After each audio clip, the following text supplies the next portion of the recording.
Kalau kita teruk, kita akan cakap macam ni. Teruk, mereka memang teruk. Tengok mereka buat apa. Dangdut lah apa tu yang kena binasa. Macam kita tak ada K-pop semua kat Malaysia ni. Kat Sungai Legon pun kita ada juga mandi separuh telanjang kita kata. Tapi ada tak kena binasa? Nasib je tak kena. Betul? Jadi sepatutnya apa kita kena buat kalau kita nampak kiri kanan kita semua diseksa. Atau bukan diseksa, didatangkan ujian. Sepatutnya jadi macam orang Arab Quraisy ini, Allah kata sepatutnya hendaklah mereka mengabdikan diri kepada rumah yang mereka jaga tadi tu, Kaabah tu. Samalah kita juga. Siapa yang pelihara kita aman? Allah yang pelihara. Maka sekarang apa kita kena buat? Abdikanlah diri kamu kepada Allah. Sebagaimana orang Arab dulu, mereka tak dibinasakan kerana apa? Ada Kaabah kat situ. Allah jaga mereka sekali. Sepatutnya bila Quran datang kepada mereka, terimalah. Masalahnya bila Quran datang, mereka kata Muhammad orang gila. Muhammad yang mereka-reka cerita. Muhammad ini ahli sihir. Tak patut benar, kata Allah. Aku dah cerita tentang syurga neraka pun kamu tak nak. Okeylah, tengok balik kisah terdahulu. Kamu tengok sikit, flashback sikit. Ada tak orang dibinasakan kerana menderhakai Allah? Banyak. Macam mana kamu tahu? Kamu dah biasa safar, tengok. Hari ni seolah-olah kalau kita pula, kamu dah biasa scroll Facebook tu. Tengok Kalimantan kena, satgi apa pula tahun depan nanti pula Sumatera kena. Kamu dah biasa scroll, mesti keluar berita-berita tersebut. Habis tu kamu nak kena buat apa sekarang? Bukankah itu tanda-tanda kebesaran Allah? Boleh? Jadi Allah kata apa last kali? Buka balik surah Sajadah, kita tutupkan kita punya kelas kita pagi ini. Di hujung tu Allah kata,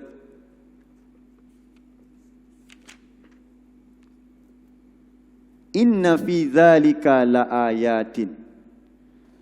Sesungguhnya apa yang kamu lihat bagaimana Allah membinasakan satu kaum. Kalau kita rincikan lagi tuan-tuan, mungkin bagus juga kita mempelajari apa dia. Kaum-kaum yang dibinasakan itu. Dia orang lebih hebat daripada Quraisy. Kaum yang Allah binasakan itu mereka lebih besar. Ketamadunan mereka lebih hebat. Sebab mereka buat bangunan macam mana? Daripada gunung yang besar tu. Siapa nak buat kerja pahat macam tu? Kita buat pun benda dah siap-siap macam ni, pasang. Mereka ketuk pakai apa agak? Tangan ke? Ke pakai mesin? Kalau pakai mesin, hebatlah teknologi lah. Cuma Allah dah binasakan mereka, tak tahu apa teknologi mereka. Tapi kalau kata pakai tangan, maksudnya apa dia? Kuat, dia dua tu je. Kalau pakai tangan, nak ketuk batu, maksudnya mereka kuat.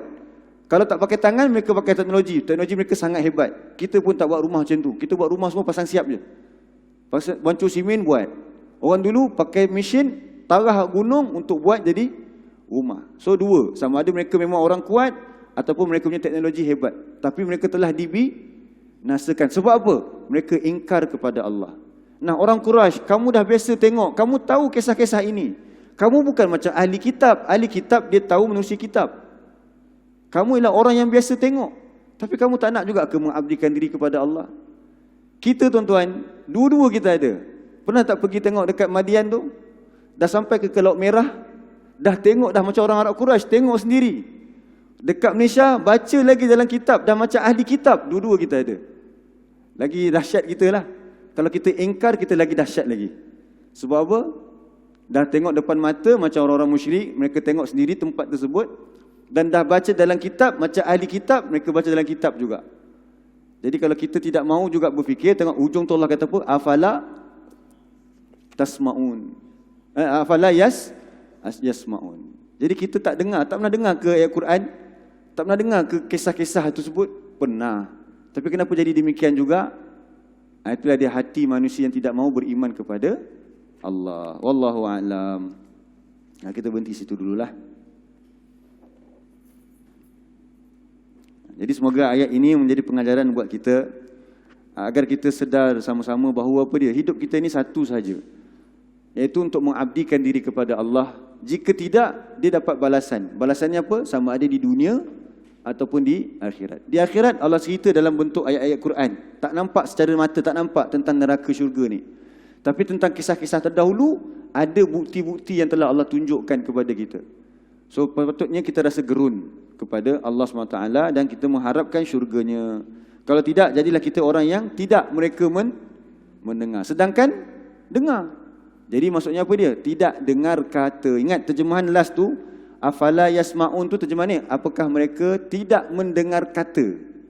Maksudnya jadi orang yang tidak dengar kata. Degil lah maksudnya, orang yang tak mau ambil pengajaran. Wallahu alam. Nanti kita jumpa lagi pada tahun depan untuk menyambung ayat-ayat seterusnya. Lagi sikit lagi nak habis dah insya-Allah. Jadi kita jumpa lagi, kita tangguhkan kelas kita dengan tasbih kafarah. Subhanakallahumma wa bihamdika asyhadu an la ilaha illa anta astaghfiruka wa atubu ilaik. Wabillahi taufik. Assalamualaikum warahmatullahi wabarakatuh.